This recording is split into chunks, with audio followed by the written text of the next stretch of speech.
সাংবাদিক বন্ধুরা, বাংলাদেশের সাংবাদিক সমাজ, সাংবাদিক ইউনিয়ন সহ গণমাধ্যমের পক্ষ থেকে আপনাদেরকে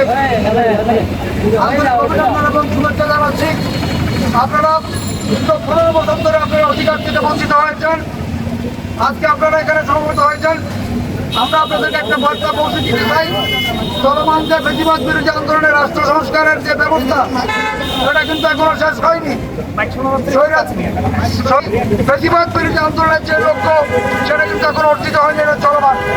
সারা বাংলাদেশের বিচার ব্যবস্থা থেকে শুরু করে, প্রশাসন থেকে শুরু করে, গণমাধ্যম থেকে শুরু করে বিভিন্ন প্রতিষ্ঠানে বেশিরভাগের যে সমস্ত এলিমেন্টসগুলো আজকে বসে আছে, তাদেরকে মুক্ত এবং সমাজ পরিশুদ্ধ না করা পর্যন্ত আমাদের আন্দোলন চলতে থাকবে। সুতরাং প্রেস ক্লাব একটা পবিত্র প্রতিষ্ঠান, এটা আমাদের আপনাদের সবার প্রতিষ্ঠান। এই প্রেস ক্লাব বঞ্চিত ছিলাম, আমরাও সাংবাদিক, কিন্তু কিছু কিছুর মধ্যে আছে আমরা এই লোকগুলোকে পরিশুদ্ধ করার উদ্যোগ নেব মূলত। সুতরাং আমরা কিছু সিদ্ধান্ত নিয়েছি আজকে, এই সিদ্ধান্তের আলোকে কাজ চলছে।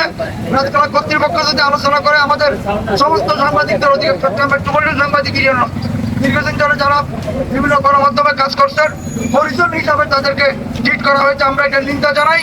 আজকে তাদের অধিকার ফিরে পাওয়ার সময় এসছে।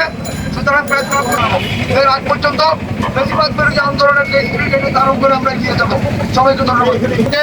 এখানে অবস্থান কর্মসূচি কন্টিনিউ করবেন আমাদের নেতৃবৃন্দ সকলে, এবং এই অবস্থান কর্মসূচি যতক্ষণ পর্যন্ত না আমাদের আলোচনা ফলপ্রসূ না হয় ততক্ষণ কর্মসূচি চলতে থাকবে।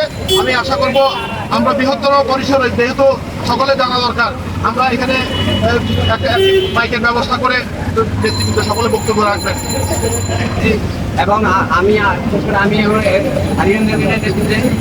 আমরা তারা দিয়েছি গতকাল আমরা ছিলাম রাত পর্যন্ত, অনেক কাজ পর্যন্ত। এখন আপনাদের প্রতি একটা অনুরোধ, আমরা প্রেস ক্লাব কর্মকর্তাদের সাথে নেতৃবৃন্দের সাথে যোগাযোগ করার চেষ্টা করেছি। ওনারা এখন আমাদেরকে তেমন সাড়া দিয়ে নাই। আমরা একটা প্ল্যান করতেছি, আমরা একটা পরিকল্পনা করতেছি কীভাবে যারা দীর্ঘদিন